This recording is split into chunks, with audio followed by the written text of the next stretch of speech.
We are trying to come up with ways to make people stop and look and say, how do we make this into something that no one has ever seen before?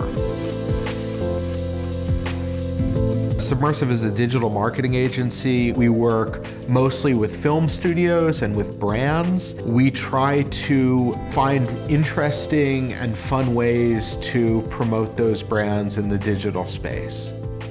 For really everything we do, we're using Adobe products across the board. Adobe Stock helps us take our ideas that are sort of up in the ether and breathe life into them. As a designer, my tools are the Adobe Creative Cloud. Using different assets, scrapping together like a collage from stock imagery that we found, you can find the perfect part of an image. Recently, I needed a cloud texture, and so you can find the specific shape of a cloud that you need in the different transparencies.